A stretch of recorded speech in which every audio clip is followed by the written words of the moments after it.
দেশের বাকি সব এমপিদের রাতের ঘুম রীতিমতো হারাম করে দিয়েছেন হাসনাত আব্দুল্লাহ। তিনি এমন এক অভাবনীয় কাজ করে বসেছেন যার কারণে এখন অন্যান্য এলাকার জনপ্রতিনিধিরা চরম মানসিক চাপের মধ্যে পড়েছেন। এতদিন ধরে আমাদের দেশের রাজনীতিতে একটি অলিখিত নিয়ম ছিল যে এমপি মানে এলাকার রাজা বা জমিদার। কালো কাচের দামি গাড়িতে ঘুরে বেড়ানো আর সাধারণ মানুষের ধরাছোঁয়ার বাইরে থাকাই ছিল তাদের প্রধান বৈশিষ্ট্য। কিন্তু হাসনাত আব্দুল্লাহ প্রমাণ করে দিয়েছেন যে এমপি কোনো রাজা নন, তিনি জনগণের করের টাকায় চলা সেবক মাত্র।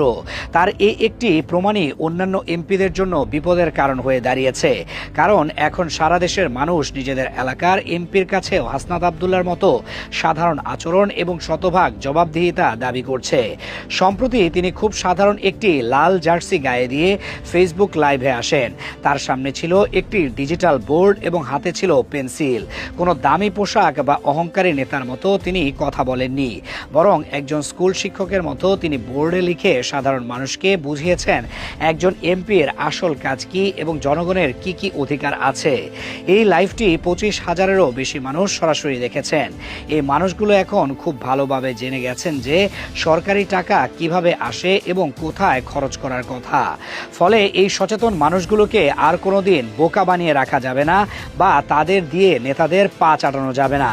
জনগণ যখন নিজেদের অধিকার সম্পর্কে এত গভীরভাবে সচেতন হয়ে যায়, তখন জবাবদিহিহীন নেতাদের ঘুম হারাম হওয়াটাই সবচেয়ে স্বাভাবিক ব্যাপার। অন্যান্য এমপিদের সবচেয়ে বড় ভয়ের কারণ হয়ে দাঁড়িয়েছে হাসনাত আব্দুল্লাহর খোলা জবাবদিহিতা নামের ফেসবুক পেজটি। এই পেজের মাধ্যমে তিনি তার এলাকার সমস্ত সরকারি অনুদান আর খরচের প্রতিদিনের হিসাব সাধারণ মানুষের জন্য একদম উন্মুক্ত করে দিয়েছেন। একটি রাস্তার জন্য সরকার থেকে কত টাকা বরাদ্দ হলো, সেখানে কত টাকার ইট বা বালু কেনা হলো এবং শ্রমিকদের কত টাকা মজুরি দেয়া হলো, তার পাই টু পাই হিসাব তিনি সরাসরি জনগণকে দিচ্ছেন। এই অভাবনীয় দৃশ্য দেখে দেশের অন্যান্য এলাকার ভোটাররাও এখন নড়ে চড়ে বসেছেন। তারা এখন নিজেদের এমপির কাছেও ঠিক একই রকম স্বচ্ছ হিসাব চাচ্ছেন।